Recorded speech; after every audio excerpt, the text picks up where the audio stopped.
Hello everybody, I'm JT Viper 1991, and without much further ado, let's crack into Laura Bates's address to the Oxford Union. Roll it.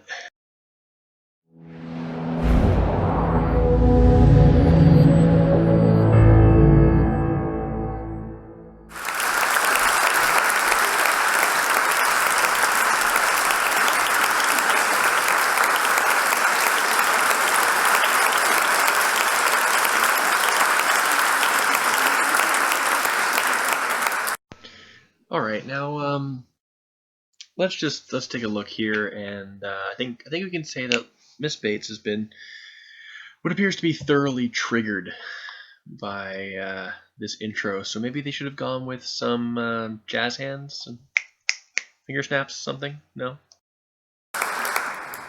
Thank you so much, and thank you all so much for coming. It's a huge privilege to be here to speak to you this evening, and I'm really grateful to Blackwell's and to the Union. I want to start by explaining how I got here, because if I'd looked back 3 years ago, I never would have expected to be talking to you this evening. And in a way, I think the story of how the Everyday Sexism Project came into being almost says a lot about the problem itself. Because actually, less than 10 years ago, I was sitting at university. I was sitting where you are now, not literally, but you know, and I wasn't really aware of the problem. It wasn't something that I knew a huge amount about. I didn't know very much about feminism. I didn't know very much about the women's movement. And looking back now, that's absolutely striking and shocking. This is something of a historian's fallacy, really, occurring when one assumes that decision makers of the past viewed events from the same perspective and having the same information as those subsequently analyzing the decision. You're basically saying you're surprised that you didn't latch on because of the information that you have now and how the world is now. It's not really that surprising because this whole wave of SJWism and feminism only happened over the last couple of years. Because looking back, that was a time when I was at a college where there was a supervisor rumoured to wear a black armband every year to commemorate and to mourn the day when women had been admitted to the college. I was at a college where I had an email asking me to go for my first supervision for my dissertation, and the email read, "I'll meet you at the front gates of the college. I'll bring a red rose, you bring a copy of yesterday's Telegraph."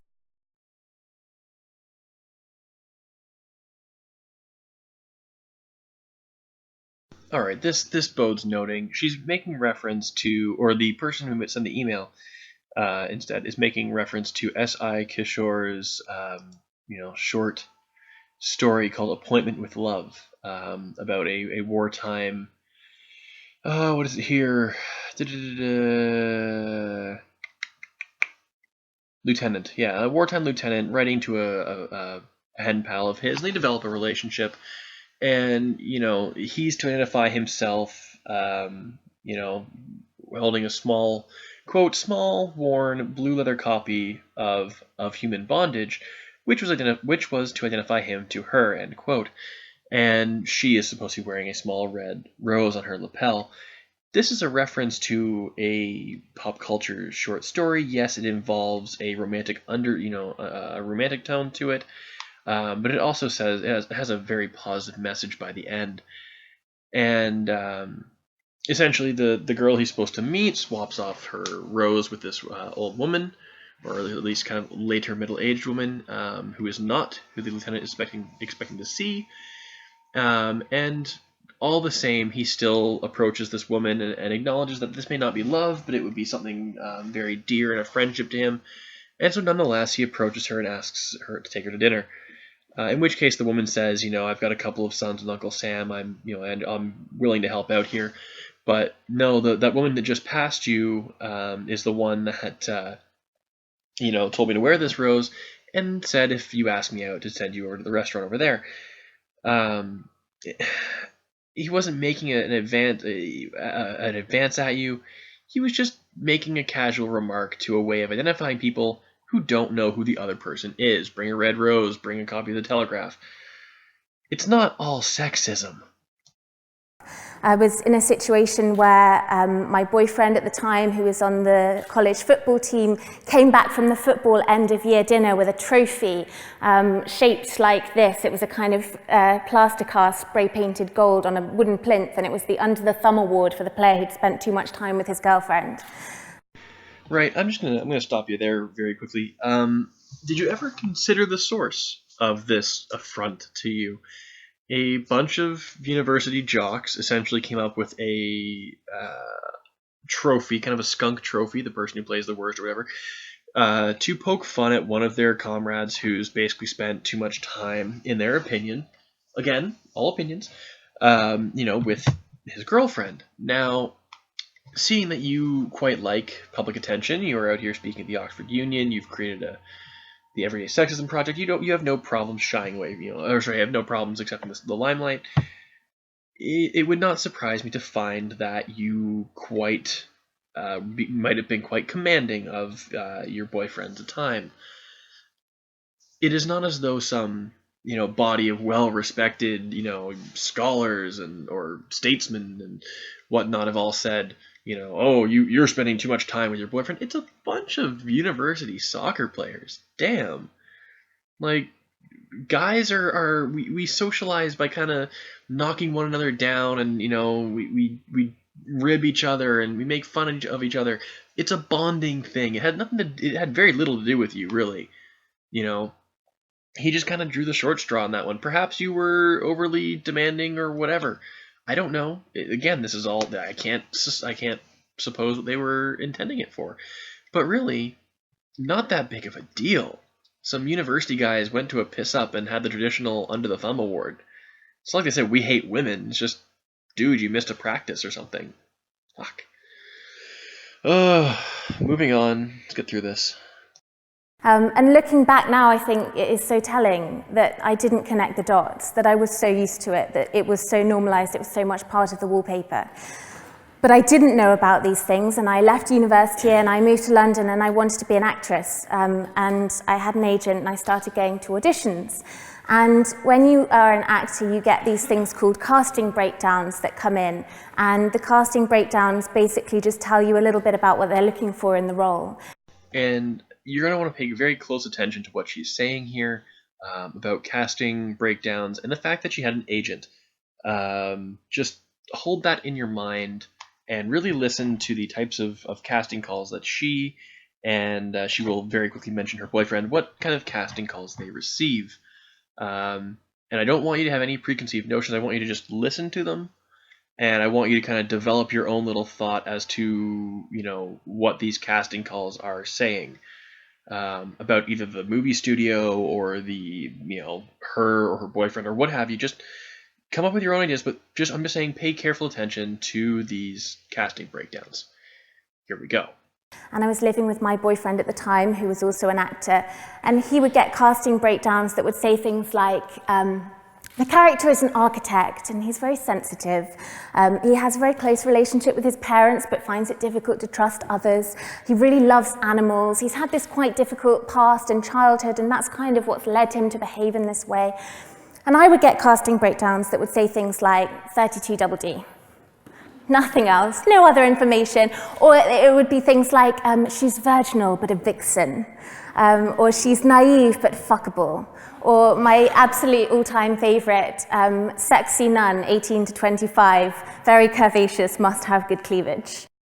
Now, what comes to mind here when you think of this kind of casting breakdown?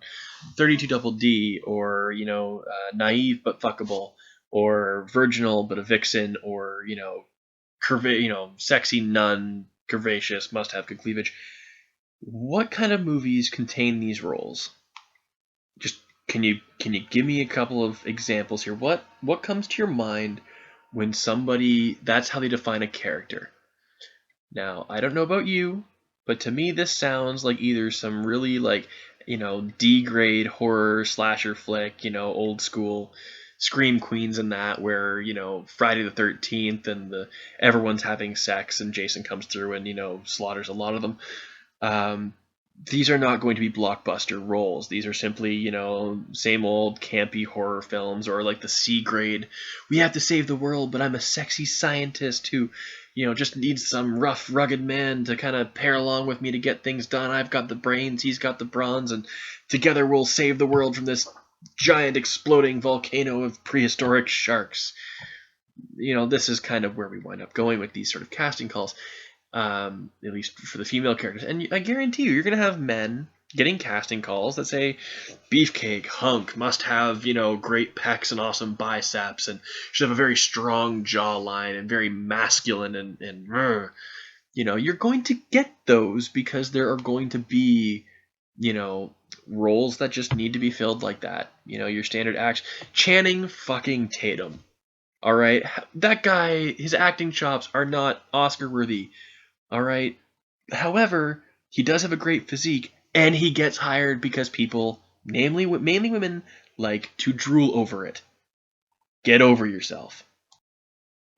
And it just, started to make me realize that there was a big difference going on. And I remember going to one particular audition, and I'd really practiced and prepared and rehearsed, and I was in the audition room and I was waiting to go in, and I was really nervous. Okay, first thing, awesome snapshot freeze frame. I'm getting a chuckle out of this. But more importantly, please note that she has studied and she has, rehearsed her role, and she's super nervous. All right. This has got to be one of those moments where she's cracked she's cracked the shell for an audition that's going to have some serious weight, and this is one of those roles that really, this is where it all opens up for her. This is her big break if she gets this. This is the kind of strain she's really putting on here, and I can just imagine, what your stomach must be doing, just backflips waiting to go into this major role. So yeah, here we go. Role she was very, very prepared for and very nervous about. Must have carried some weight, I would assume. Let's see how this plays out. And just as I was about to walk in, someone came up and put a hand on my shoulder and said, "Oh, by the way, we've decided to sex it up a bit and now you're taking your top off." And it was just the way it was phrased, it wasn't, "We need to discuss this," or "Would you consider?" And the thing that really got me was that it was an audition for a wardrobe advert. So, all that worry and preparation for a clothing commercial. All right, setting that ridiculousness aside, harkening back to my marketing 1000, marketing 2000 courses, I don't know if you're familiar with this, but sexy people tend to sell things very well. All right, as I previously mentioned, Channing Tatum, he's no Robert Redford. All right, Robert Redford was apparently a very good-looking man in his time. My mother is quite a fan of the man, but you got to have acting chops, as well. However, if you look at somebody like Channing Tatum, not really Oscar worthy. He's not gonna like shake the dramas out, out there. But primarily women will still flock to go see him in a movie, a la Magic Mike. Now, I'm just saying, sex sells. Sexy women aspire to typically to hold, that same. I screwed that up. Sexy women sell clothes to women who want to be seen as sexy or confident or whatever. And sexy women sell things very effectively to men who want to be with these sexy women. If you're not grasping this concept, like, it's not ridiculous that they should want someone to appear sexy and provocative in a wardrobe advert, because that tends to sell things. That was what they needed this kind of topless woman to sell. It wasn't some kind of big romantic love story where it was integral to the role or whatever. And I was an absolutely terrible actress. So Whoa! Let's just hear her say that again, because I think that was something we need to note. And I was an absolutely terrible actress. So what you're saying is you were an absolutely terrible actress. All right, self-admitted. You heard it from her, folks. I'm not claiming anything about her acting prowess or lack thereof. She said I was an absolutely terrible actress. Now, if I'm not mistaken here, good actors and good actresses get good roles. It's a meritocracy. It should work that way. If you have solid acting chops, you will get better roles or better opportunities. You had an agent. Your agent obviously understood your level of talent. If you could admit you were a terrible actress, your agent could probably identify this fact as well, being that was their entire profession. And so they tried to get you shots at jobs you could get. All right, an agent that gets you casting calls for stuff that you can never hope to achieve is wasting your time. All right, you want to make some money, you want to keep yourself alive and fed while just acting. Yeah, you're gonna have to take some shitty roles. Plenty of actors have done it. All right, you take shitty roles until you refine your acting craft. You work your way up. You get from one producer to the next, and you find your way into better roles through both skill improvement and networking. All right, it doesn't just off the start. There you go. There's your awesome, audition for an Oscar-worthy screenplay adaptation. You have to work to that. All right. So your boyfriend was likely getting more complex characters because he was simply more capable of portraying those actors on screen or on stage or whatever you were acting for. Come on now. You're admitting you're a terrible actress, yet you're still going to blame this on sexism. Let's be real. You were a terrible actress. You've said it yourself. Move on. I wasn't doing any acting, I wasn't getting any of those jobs, and to make rent, I was nannying. So I'd go home from these auditions, and in the afternoon I'd go and pick up kids from school and take them home. And I started to realize that there was a difference in the way that they were acting. And I started to realize that the boys were kind of running around quite carefree, doing the kind of things that you might expect. And the girls, even aged 9 or 10, were worrying. They used phrases like thunder thighs. They were worrying about boys. They were worrying about the size of their breasts. Now, I think it bodes noting here, something that the vast majority of the developed world has understood for quite some time now. Girls mature faster than boys do. All right, I have no problems conceding the fact that, young women are much more mature at a much younger age than young men. Personally, I don't think that having the ability to comprehend larger issues or, maturing earlier is somehow a bad thing. I myself had to have, my parents, mainly my mother, really pushed me along to be more grown up than I was as a kid, and I think I think I benefited from that. So being ushered along, or is a bonus for young men. That a large number of young women and girls don't need that ushering along. Their brains simply develop earlier than boys do.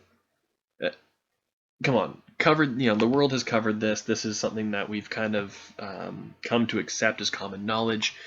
If you're still holding on to that, you're missing some things here. Girls mature faster than boys. Boys tend to grow over a longer period of time. Blah blah blah. Just come on, basic human biology and psychology here. And when I made pasta for them one night, they didn't want to eat it because they'd read somewhere that pasta made them fat, and they were only 9 years old.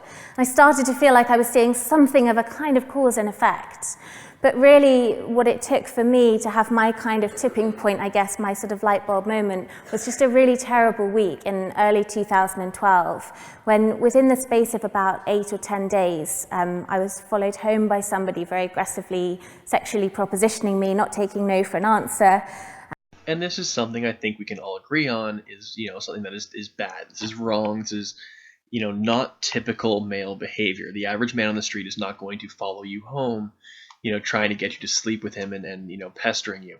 I think it's something that you should have taken to the police. If he followed you all the way home, you obviously had enough time to either call the cops, get a good look at the guy, be able to describe him, blah, blah, blah.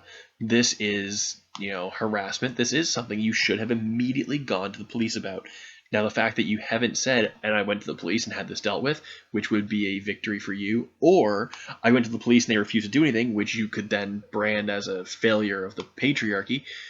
The fact that you mentioned neither of these leads me, it makes me inclined to believe that you did nothing to that extent. and that this whole thing, you just kind of walked away from it.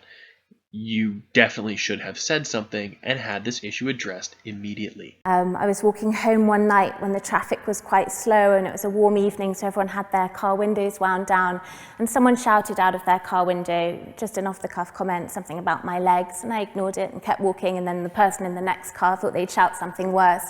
And I just put my head down and went home and kind of shrugged it off, didn't really mention it to anybody. And then a few nights later, I was on the bus on the way home quite late at night, and I was on the phone, and I thought the guy next to me accidentally brushed me with his hand and sort of just carried on talking, and then realised that actually he was groping his way up my leg and into my crotch. And because I was on the phone, as I stood up and moved away from him, I said out loud what was happening. I said, "I'm on the bus, this guy just groped me." And everybody on the bus heard, and everybody looked out the window. And it sent me such a powerful message in that moment that I was the one doing something wrong. Let's just cover something here. If you exclaimed, "I'm on the bus, this guy just groped me," with the same attitude and volume and whatnot that you've just said it now, to your friend or whoever was on the phone with you, people on the bus may have been inclined, I'm gonna presume this based on their reactions, to simply accept that you had, brushed this off, that you were not making a big issue of this, and that you were simply moving on. There's a big difference between had you have said, I'm on the bus, this guy just groped me, and then you get up and you get off the bus, and it's like, well, shit, but she doesn't seem to make a big deal of it, so you know what, we're just gonna leave this alone. Versus, oh my god, I'm on this bus and this guy just groped me, and then you start, obviously taking this from people around you. I guarantee you would have had a much greater reaction to your statement had your tone been something a little more urgent, if you will. I can't help but think that either you were on a bus full of degenerates, or that you just hadn't seen to make a fuss about it, so nobody else seemed inclined to make a fuss about it. Is it wrong that this guy did this? Absolutely. Should you have made more of an issue of it if this actually offended you and this was a legitimate issue to you? Yes. There's something called the hue and cry that you may want to look up historically. It's the old stop thief moment, in which society was kind of morally and legally obligated to carry on this hue and cry until the person was caught. And it's something that I think you will still see quite often, that if you call out and say, oh my god, blah blah blah, people will turn and pay attention to this issue, but you have to address it as soon as possible. Anyway, moving on. That it was embarrassing or awkward or taboo that I'd spoken out. It made me feel embarrassed, it made me feel like perhaps I was in the wrong place at the wrong time, I might have done something wrong. Essentially all the feelings of shame, anger and embarrassment that belonged with the guy groping women on the bus. No argument here. The guy deserved to be ashamed of himself, and he did something extremely inappropriate. However, I'm sorry, but I know it's an argument from incredulity, but I can't help but think that if you had really made an issue of this, somebody would have stood up for you on this bus. Maybe if it was like, everyone on the bus was like two old ladies who really didn't want to get into a row about it, then yeah, maybe. But I can't help but thinking that somebody, had you have actually asked for some help and, wanted to, say, press charges or have something dealt with, somebody would have helped you.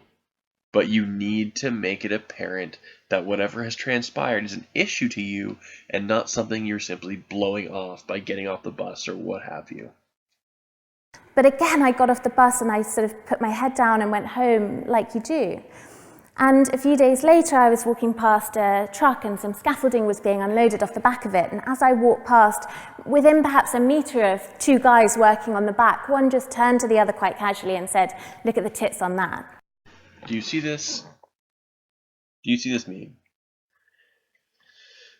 Memes like this one and this general perception of the rude construction worker exist for a reason. you seem to find a disproportionately large number of construction workers in these kind of, you know, gritty, less sociable, less social fields, where people don't require customer service skills and people skills so much to do their work. They're slightly more crass. They're a little more rough around the edges. If you would have said like some, well dressed, business looking fellow had been walking on the street with his friend and said that to you, I would have been more, a little more stunned or more, shocked about it. At least slightly surprised. But really, you've basically just said a construction worker was rude to me. You know what? There are also reasons that people create memes like, oh, I don't know, the whole, or not memes, but the trope of the hot construction worker, women's calendars or that kind of thing in it. The sexism goes both sides there. Rough manual labor that, many women tend to be like, ooh, blah, blah, blah, works with his hands, he's rugged, he's strong, whatever. And on the other hand, you have these people who work with their hands, and they are rugged, but they're also rather rough because of it, but they just don't give a damn because they don't have to. All right? Like, I just, it's construction, it's so stereotypical that I believe it happened. I have no problems believing this, but what I have a problem with is perceiving this as some grand affront to femininity.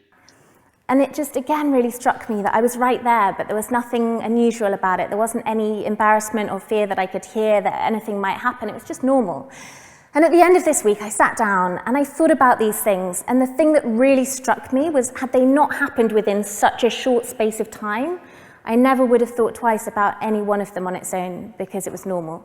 And it made me start to realize just how many things like that happened over the weeks and months, and how used to it and accepting of it I was as part of life, part of being a woman. Do you know what's also part of life when you're a woman? Like, what's also this whole part of being a woman thing?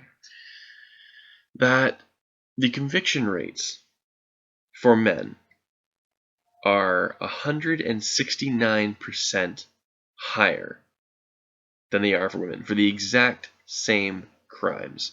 So, if a man is harassing you on the street, if a man is being inappropriate or aggressive towards you, the odds are, all right, very, very positive in your favor. All right, very, very stacked on your side of the equation to getting this man arrested and punished for this. So long as you speak up and deal with it immediately. That's part of being a woman. I don't hear you complaining about that. I don't hear you complaining about the fact that women get vastly shorter sentences for the exact same crime. Actually, men are more likely to be convicted and sent to death row than women are in the States for the exact same crimes.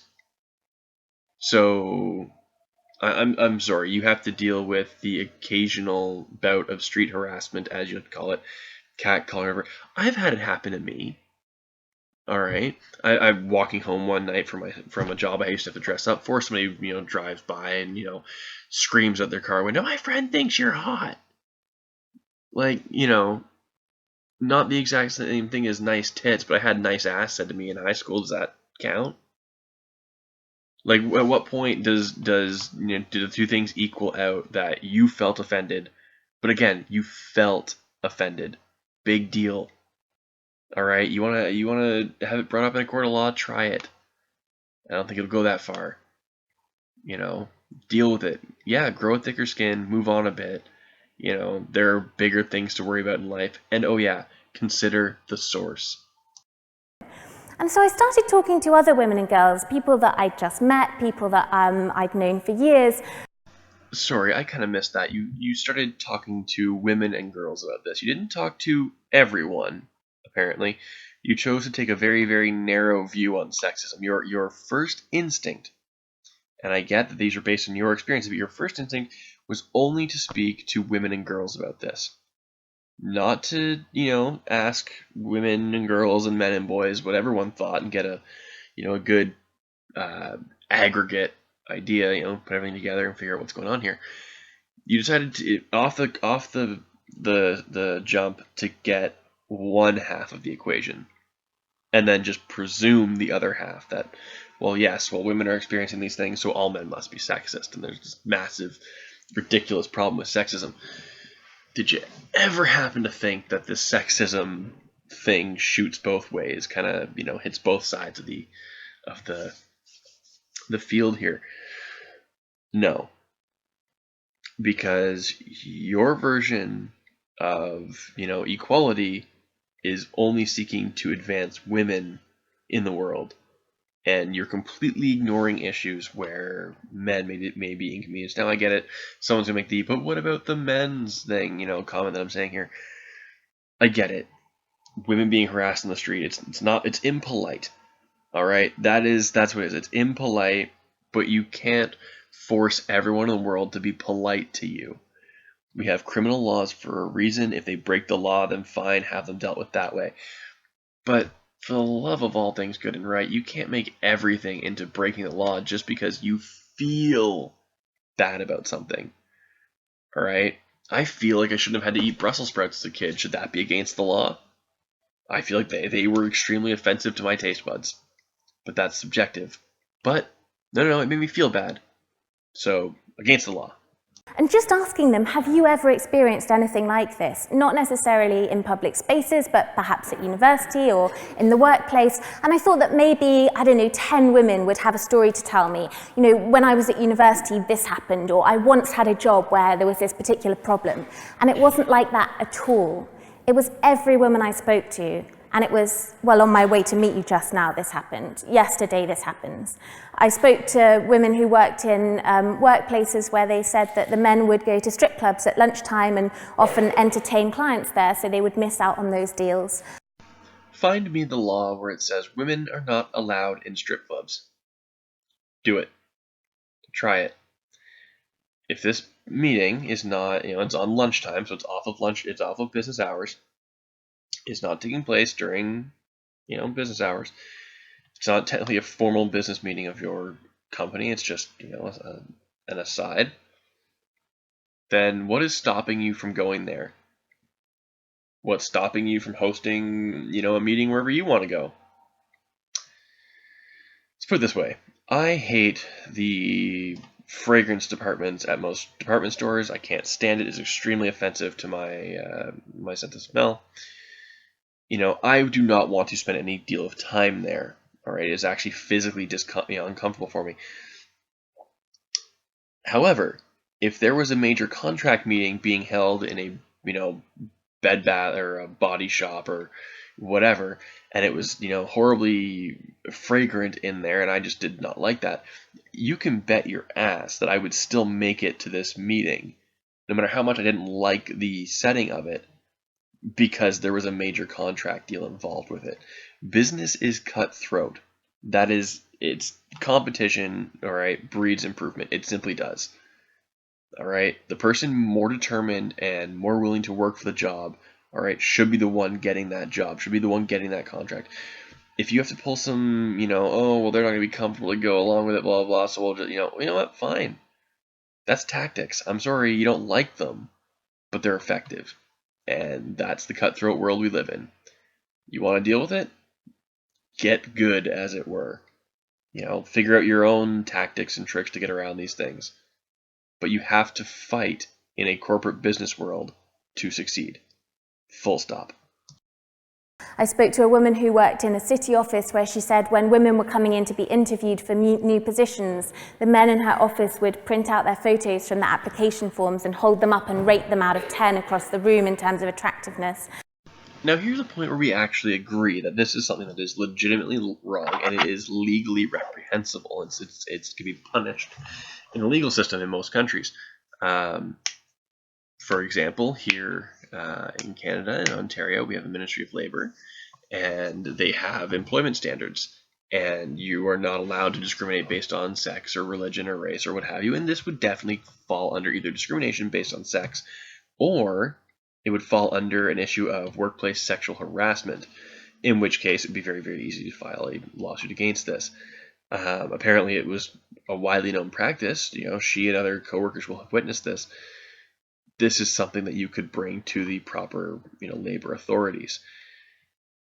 I don't think there's much more to be said about that. However, it just seems odd that everyone's reaction is to just sit back and do nothing when they are the ones witnessing this and they are the ones with the locus of power. They can choose to act immediately on this, but they don't.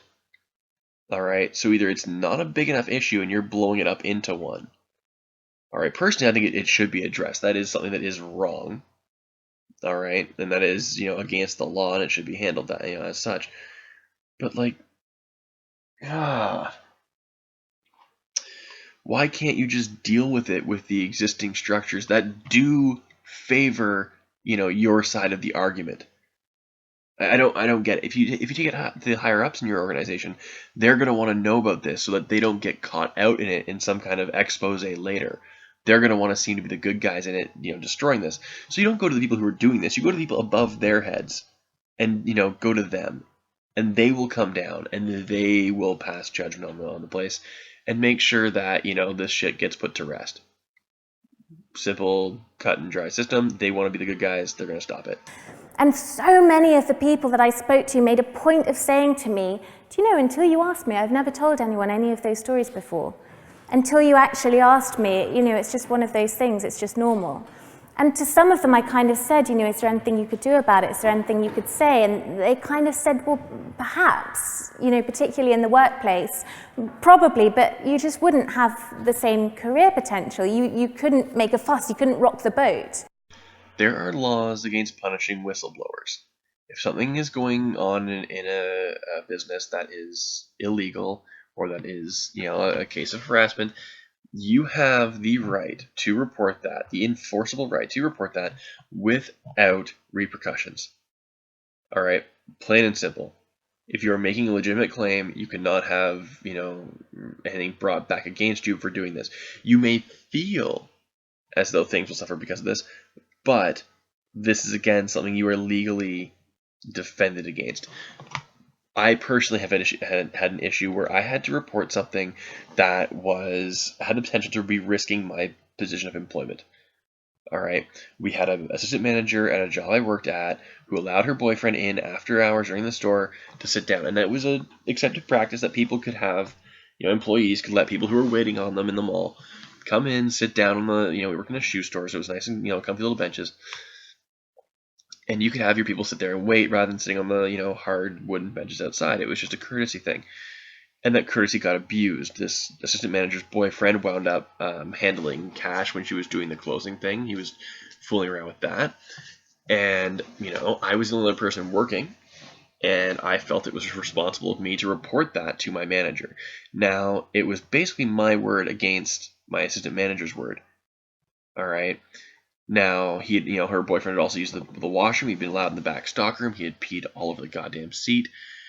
So and he nor she had cleaned it up and left it for the next morning, which had pissed off the manager. When I explained what had gone on, of course, there were repercussions with this. She was disciplined. Eventually, she wound up losing her job. However, there were laws that protected me, and I knew this from making a claim and bringing up an issue. So I really don't see where you're coming from on this. Oh, well, maybe, probably. No, you can. Not probably. If you haven't educated yourself on your rights, that's your problem. Now, actually, your employer does have the obligation to inform you of your rights to safe work and things like that, and this would be included. But you really should take it upon yourself to educate yourself. I hear this from feminists all the time. Educate yourself. Well, educate yourself on employment issues. How about that? Then you can actually address them. And you say, well, it's normal, it's whatever. Man up. Don't be a pussy. All these things that get thrown at guys in their life. Do we talk about it all that much in the public sphere? No. No one gives a shit because it's normal. It is accepted. It is something that is simply taken, as is, for granted, that men simply are just going to have to deal with that and move on. Again, man up. Deal with it. These things are normal. They're part of, maturing and growing up and growing a thicker skin and dealing with your fucking issues. Yeah. And so I started to feel like there was something going on here. I was seeing all these stories building up, and when you see them together like that, I started to think, I think this is sexism. I started to say, I think this is treating people differently or discriminating against them on the basis of their sex. Men getting longer jail terms, men far less likely to get their kids in a custody battle. Genital integrity for women guaranteed, genital integrity for men not guaranteed. Men having to sign up for selective service in the United States where women don't have to. These are all things that affect men, that don't affect women, or that, put men at a greater disadvantage than women. That is sexism as well. But I've never at any point seen something or heard something where you have defended any of that. With the Everyday Sexism Project, you're talking everyday sexism against women, which in itself is kind of a sexist view to hold if you're only supporting women and refusing to support or acknowledge men. I acknowledge there are issues women face. I get that. They happen. I denounce them when I come across them. I do what is in my power to do. All right, you have this wide-reaching, organization, and you choose to use your power only to benefit one gender. Who's the sexist here? And I started trying to talk about sexism, and I came up against a complete brick wall. People said to me, sexism doesn't exist anymore. They said, women are equal now, there is no problem. And because of that idea, because of that quite powerful idea that we'd already achieved equality, if you were talking about sexism, you were making a fuss about nothing. Please name me one legal right that men have in the developed Western world that women do not have. Please. Anyone in the comments, if I get some more feminist-minded individuals here, which I would like a discussion. Leave it in the comments. All right. Tell me what legal advantage, what, I hear all this stuff about systematic and, whatever, institutionalized. Find me these examples where legal, government imposed laws restrict women that do not apply equally to men. Have at her. You had your knickers in a twist. You needed to learn to take a compliment. You needed to get a sense of humour. He didn't mean it like that. You're a little bit frigid. Lighten up. Learn to take a joke. And I didn't know very much about it. And I thought perhaps they were right. I thought perhaps things were fine. I kind of felt distantly like they seemed to be okay. And I thought I'd look into it. So I decided to interrogate that idea that we couldn't talk about it because women were equal now. And there it is, folks. Women are equal now. No, but in all seriousness, this is only part one. This is a 56-minute video from the Oxford Union. I don't know if I'll get to all 6 parts. I'm kind of breaking this into 10-minute segments of her speaking. But I think it is really important to note the fact that most of the examples and the reasons that she comes up with off the start are anecdotal for one. Now, I can't say that they didn't happen. However, there's no evidence to prove that many of these did happen at all. So I'll let that speak for itself. But for somebody who, and I mentioned this again earlier, for somebody who runs the Everyday Sexism Project, Laura Bates seems oddly focused on benefiting one gender while ignoring the issues and problems of the other. And even to the point where these issues are in one case legally enforced, against one gender, and on the other hand, it's simply a social issue. It's a politeness or a feelings-based thing. It's my feelings were hurt, or I think, or I thought that it was this way, or I felt as though I was, being oppressed, or I feel like I felt offended, or I felt scared. You can feel things about anything, but your feelings do not lend you, massive legal weight. It's just you felt something. Let me know if you want me to come back at the next 10 minutes for a run at this. I can't sit through any more than 10 minutes of her video at a time, and I'm running out of time as I'm already at like 45 minutes. So I'm going to leave you guys with this. Comments down below, tell me what you think. Suggestions, videos you want me to tackle, anything. Have a good one.